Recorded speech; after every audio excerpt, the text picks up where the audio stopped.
just be best in the world at that one use case. Earn the right to basically expand by focusing on solving use cases. And this is a really, really big, important one for your persona. All right, interesting data. Listen carefully. Companies with a very tightly defined ICP that is operationalized on the front line spend 50% less on sales and marketing. They have CAC payback periods that are 24% shorter than the mean. And those ICP customers have a 425% higher expansion rate in the first 12 months compared to those that are not. That's intuitive. But this is crazy.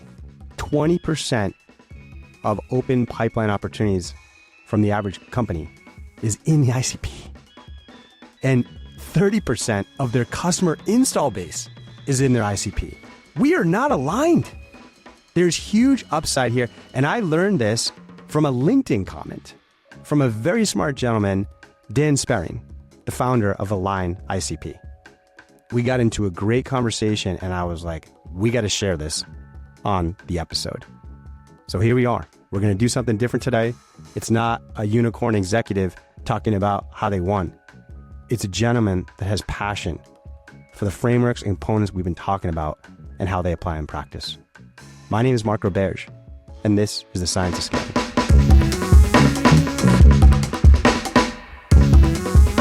All right, so Dan, welcome to the show. Thank you so much for having me on, Mark. I'm a long-time listener, first-time caller.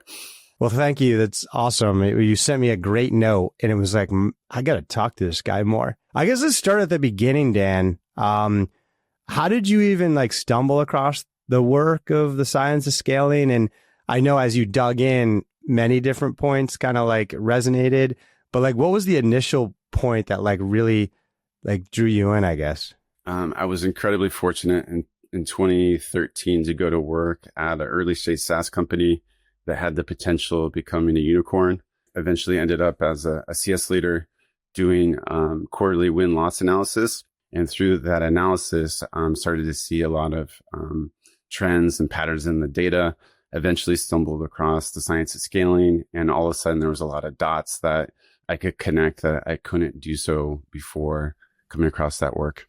Quarterly win-loss, if it was in the CS context, am I interpreting this correctly, that it wasn't sales opportunity win-loss, it was customer win-loss? We'd signed them up and then were they going to renew? Is that the context? All of our win-loss analysis that I did was looking at this idea of more of net revenue retention. How do we efficiently grow the existing customer base? Got it. Okay, so what were the trends? Because there were trends you were seeing and then you came in and you saw some codification.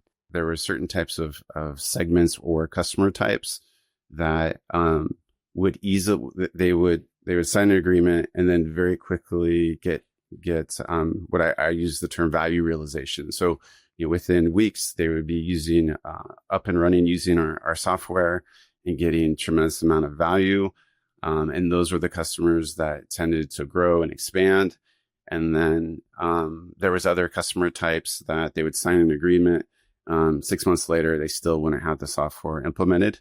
And ultimately, those companies, they were interfacing with our same kind of, onboarding teams, implementation teams.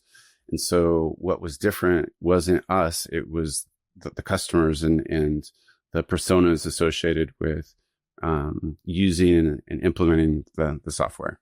We're at one particular juncture of, is this customer going to be successful or not? And it's purely onboarding. And then your conclusion was it wasn't really the variance in how the customer was onboarded. It was more of a variance about who the customer was. Can you unpack that more? When you think about software products, typically the way that they're built and constructed, they're really good at maybe 1, 2, 3, 4 use cases. But as you start to get to the 8th, 9th, 10th use case, the ability for customers to actually derive value from that use case gets compromised. For example, a retailer use case may be foundationally different than a media company's use case. And so the jobs to be done and the features that those clients leverage to realize value can be foundationally different across each one of those verticals or use cases. Biggest question I get every day. How do you build the next unicorn? How do you build predictable, scalable revenue growth? Luckily, the folks at HubSpot have put together the Science of Scaling database. Real playbooks from companies that have gotten to the scale of like 40 billion in market cap. The playbooks cover key decisions like hiring, compensation, go-to-market strategy, ICP development, even stuff on AI in sales. All from the folks behind the fastest growing companies in tech. It's not fluffy. It's super tactical. You know my content, you know my brand. It's stuff that you're gonna pick up, download, and put to use within an hour. So head to the description, click on the link, and download your free copy to start scaling your business today. So at the point of signing up a customer, when you're looking at, given your experience and your recent work of just kind of obsessing and researching on this, you feel like you're pretty good at when a customer signs up, if you were to just do like a 10-minute interview on that customer and dive into the use cases for which they signed up, you can predict pretty accurately whether that's going to be a long time 10-year customer or whether that's going to be a customer that just never engages based on the use case that they made their decision on. Without a doubt. And so the use case is foundational to a client's ability to derive value. There's another really interesting dimension to this, which is the way in which we construct the quote, or another way to say is our pricing and packaging. The way you structure the deal, like the amount of services you include on it, can have a dramatic impact on the client's ability to actually derive value from their purchase. Hey folks, just Mark here. I've actually never heard it described that way. I like it. Like he's saying he could predict LTV, high LTV of a customer based more on the use case by which they bought than their size, their location, their revenue, the persona that bought in, etc. I like that a lot. And I'm going to root it here in go-to-market methodology. Because one of the biggest mistakes that people make when they get to that presentation stage of the go-to-market and sales process is they do great discovery, but then they give the same demo to everyone. Like, what was the point? Everybody can perceive your product differently. And you need to, as long as they're a good fit with these use cases, you need to explain your product in a way that resonates with the use cases that they care about. But most folks just give that generic demo and you're just suboptimally executing. And so that's really hard to teach this to a 26-year-old account executive that doesn't have decades of experience in sales. You're basically saying tailor your pitch to the needs of the customer. Well, that's hard. The best salespeople, yes, they never give the same demo. But that's hard and that takes a long time to understand. So here's a way to training wheels it that's aligned with what Dan's saying. And I did this with our first sales trainer at HubSpot, Andrew Quinn. We sat in a room for a day and we listened to 20 discovery calls of 20 different customers. And we crafted the perfect demo for each customer based on the discovery call. And after we reflected on that exercise, we realized that those demos fit into basically 3 buckets. There was demo 1, demo 2, demo 3. And now we were able to training wheel it for our account executives. It wasn't hey, tailor every demo to the needs of the buyer. It was figure out what they need, what their perspectives are, and then choose one of 3 demo options. That is a huge move beyond just the generic demo. And it made it really easy for folks to align with this. Now I add Dan's work on this, and it's if you can align those demos with the use cases that are proven to yield high LTV customers, now we're cooking. And now we're finding ways to align our great ICP strategic work with what's happening on the front line, both in the sales process, and this continues on to customer success.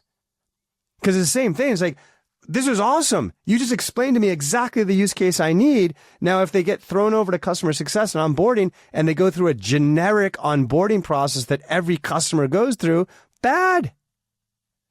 So there's continuity opportunity here that allows Just like they tailored the presentation on the use case, now the onboarding process is tailored to them as well. It feels custom, but it's just configured. So it still scales in services. Great observation by Dan, and pretty easy way to operationalize this on the front line. Let's get back to him. So David Spitz did a study comparing horizontal SaaS companies to vertical SaaS companies. And he looked at public companies, and what he did is he narrowed the sample size to companies with similar amounts of ARR, like within, let's say, 5%, and then companies with almost identical growth rates. And in the study, what he was able to prove and demonstrate is that the horizontal SaaS companies had CAC payback periods 24% shorter. And so right now, the average CAC payback period is 36 months. So I think for vertical SaaS companies, I believe it's 26 months right now. And then the other metric that David was able to demonstrate is they spend about 50% less, vertical SaaS companies do, on sales and marketing operating cost. And what do you think is the driver there? Because in payback, it's ACV, it's gross margin, it's CAC. I don't know if payback accounts for retention. You're right. It doesn't factor in for retention, but it does look at the contract value. Yep. And so there's a bunch of other metrics that when we start to triangulate this, it becomes really clear what's happening. Hey folks, just Mark here. I love the fact that this is data supported, this observation. Because I see us falling in this trap quite a bit in the entrepreneur ecosystem. When VCs are looking for $1 billion TAM at your seed stage, it doesn't mean you have to prove that with every customer in every segment out of the gate. Like in an extreme situation, you don't want to be like selling one customer in Australia that's huge healthcare system, one customer in Europe that is a small manufacturing firm, and one customer in South America that is a mid-stage fintech player. They just need to believe your vision. But we fall into this trap where, the entrepreneur goes out and paints a picture for a big TAM, which is good. But what they do is in their 0 to 1 to $10 million journey, they build for that huge market and they sell to that huge market, and you end up boiling the ocean and you fail. And that's what Dan is bringing to life here, and the research that he's showing is bringing to life. And what we need to do instead is, yes, paint the big picture, but find that first minimal viable product and market, which he's talking about in use cases, to exploit. Find the lowest risk way to go from 0 to 1 and 1 to 5 and 5 to 15. And while you're doing that, if you're humming, that is a 2 to 3 year journey. That is plenty of time, and you'll have some disposable resources and some disposable capital to exploit the known, but test the new. So during that 3 year journey, you're exploiting it from 0 to 1 to 5 to 15, and you're testing that new market or new product. That new use case is the way that Dan's talking about that. You're maybe testing a couple. This might be like going to the enterprise, or it might be a tangential product, or it's both. And you're setting those tests up so they don't exhaust resources. 2 will fail, 1 will succeed, and that one that succeeds gives you the next 3 years to go from 15 to 30 to 60. And that allows you time to build the next tangential product or test the next market, like perhaps international, and then you can expand into that. And now you've architected your way to $1 billion company. Tell the big story, but exploit the simpler use case initially. Let's get back to Dan. As we worked with clients, what we typically see is less than 20% of the pipeline is with ICP customers. We've also seen that less than 30% of the customer base is representative of ICP customers for horizontal SaaS companies. For vertical SaaS companies, it's closer to 50% of the pipeline is with ICP customers, and then it's around 60% of the install base. So there's just like, you're throwing some awesome numbers at us. I want to make sure we back up and just make sure we unpack all this. So sure. Number one is, over the last 20 years, we've come to the realization in B2B software that it's hard to argue that one of the main North Star metrics, in fact, most of the time, the North Star metric is customer retention, net dollar retention, and customer health. It's very difficult to build a business if you're not on top of that. Now, let me play founder who is now playing devil's advocate and perhaps like VC, which, by the way, I agree with you, but this is just what we hear. It's like, okay, well, Dan, that's fair, but like I raised venture capital or want to raise venture capital, and most VCs want to see an IPO potential business. So if I follow your advice, my TAM is too small and I'm never going to get funded. The belief that that we have is it starts by really understanding and optimizing for product market fit. The second most important variable to drive company valuation is your efficiency metrics related to go to market. And so things like LTV to CAC ratio, the price of acquiring ARR, it's an iterative path, and it's one that should start by, and this probably makes a lot of sense, focus on a market in which you can help customers derive immense amount of value, and then be thinking about this idea of product market fit and where do we potentially have product market fit in adjacent markets. When most founders and companies think about expanding the TAM, they typically actually jump over a bunch of like foundational things they could do first. And so I'd argue first, as I'm having discussions with customers all the time about their ICPs. Most of them say my current ICP isn't the one that I really want. But what most of them can't tell you is what percentage of that market have they already penetrated. Start by looking at your customer base and saying, of our 500 customers, where do we have the strongest product market fit? And I would look at metrics like customer lifetime value, logo retention, net revenue retention. Hey folks, just Mark here. Yeah, like ICP decision, product market fit, it's not based on where you're closing customers. That is like market message fit. You can sell ice to Eskimos, big deal. It's product market fit is about where people are seeing value from your product that ultimately leads to retention and expansion. Beautiful. One way to codify this around what he's saying, these words of, customer setup and success, we can also call the leading indicator of retention, which is P% of customers achieve E-event every T time. Right? Examples. Slack, 70% of customers send 2,000 T messages every month. Dropbox, 85% of customers back up the device every day. HubSpot, 80% of customers use 5 more features in the 25 feature platform every month. Beautiful. We can define that. It's not the same for everybody, but you can define it and then we can measure it. So in your journey of 0 to 20 customers, it's like, okay, great. We acquired 1 customer in January and they never lit up green. They never achieved that leading indicator retention. But guess what? 6 months later, we reflected and we've pivoted. We learned more about our business. They're no longer in our ICP, so it doesn't matter.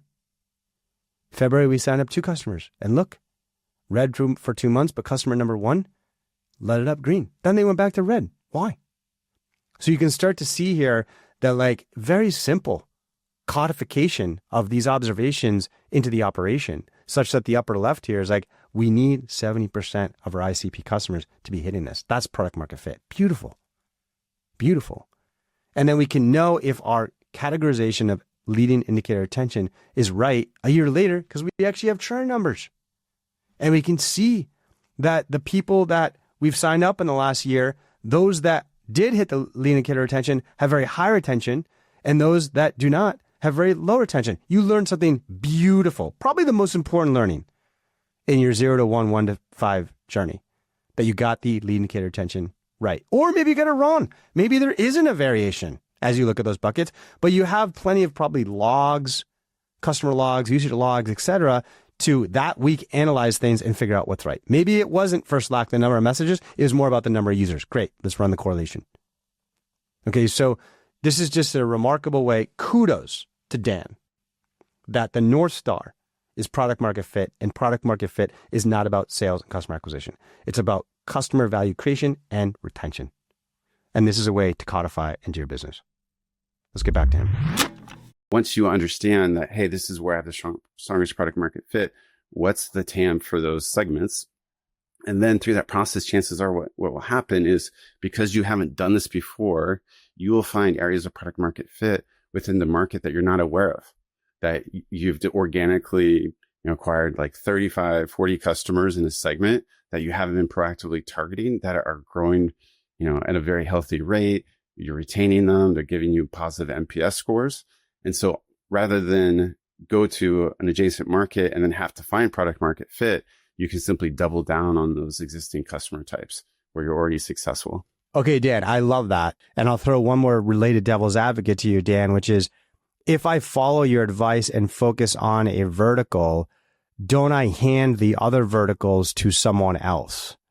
And what if they take a horizontal approach and I'm stuck in this little vertical, and then they can outmaneuver me because they've got more capital? Agreed. And all in the backdrop that I agree with you, Dan.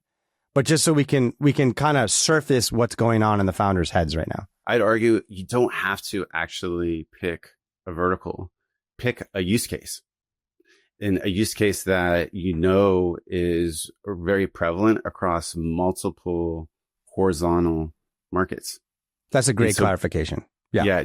Just be best in the world at that one use case and focus on being more of a point solution, and then earn the right to basically expand by focusing on solving use cases. And this is a really, really big, important one for your persona.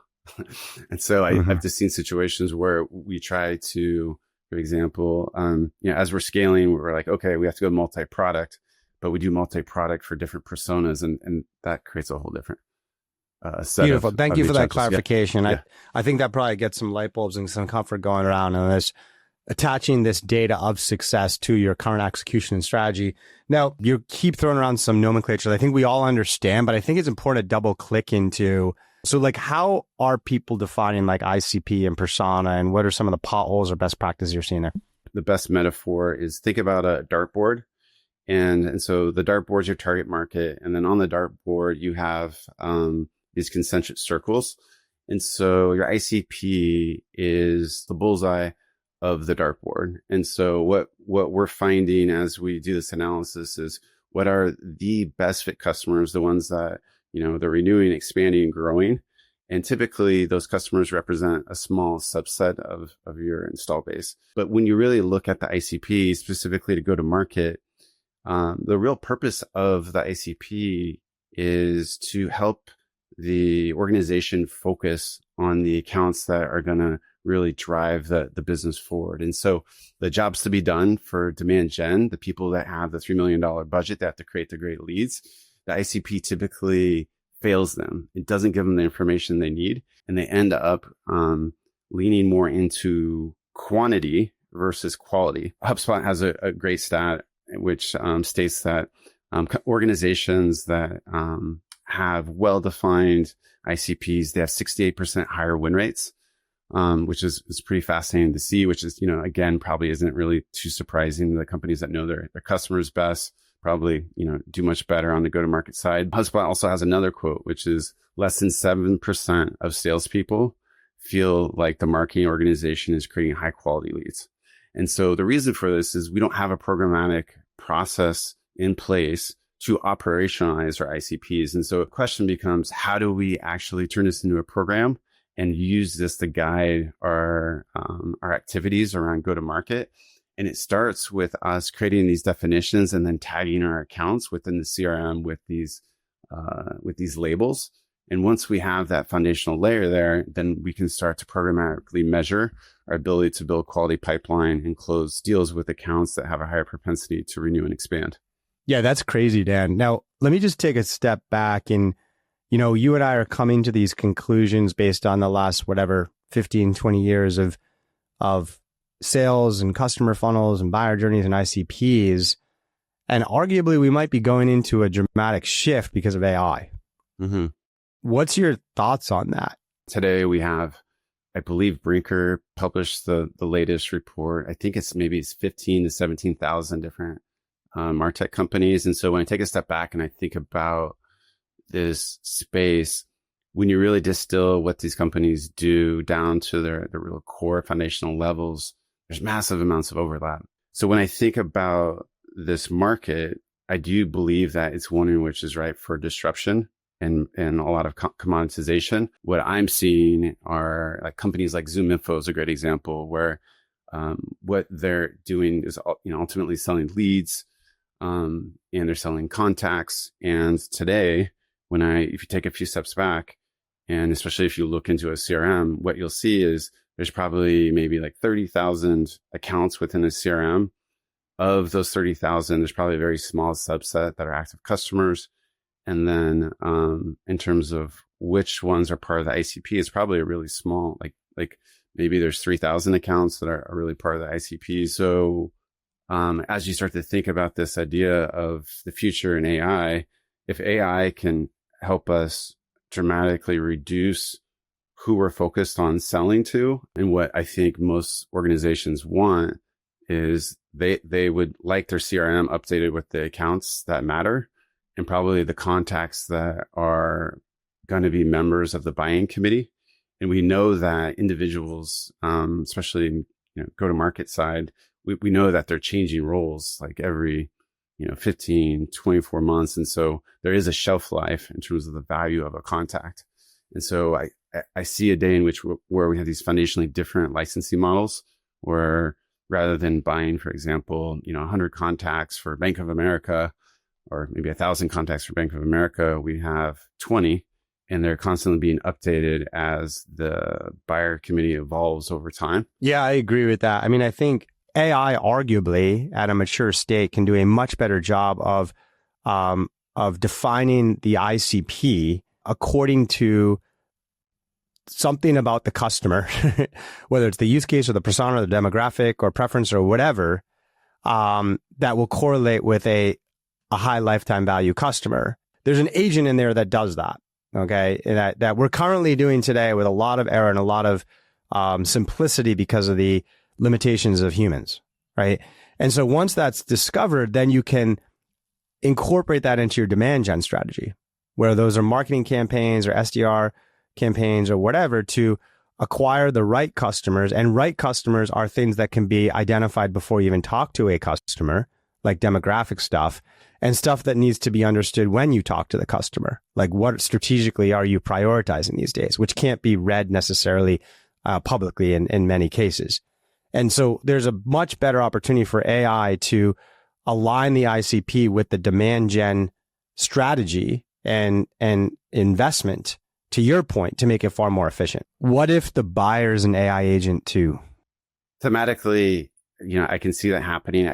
My intuition is it's going to take a lot longer than we think. But I do, without a doubt, see opportunities, especially for Gen AI, to drive more efficiencies into that process. And so, maybe, rather than going from 10 to 1, maybe it's, 10 to 8, over 5 years or something like that. But yeah. Dan, I just want to thank you for coming on the show to share this knowledge. No, I appreciate it. And yeah, keep up the work. There's just so many massive insights that work unlocks. So nicely done. Well, thank you. Thank you, Dan. All right, that does it for today, folks. Our episode was written and produced by my favorite producer, Matthew Brown. Editing comes from Patrick Edwards. The Science of Scaling is a proud part of HubSpot Media. And if you like what you heard today, make sure you follow or subscribe to us wherever you're a fan of the show. And if you're a founder ready to scale, check out my VC firm, Stage 2 Capital. We are backed by over 800 CROs, CMOs, CCOs from the best companies in tech, and we're ready to help with your scaling journey. Okay, see you on the next episode.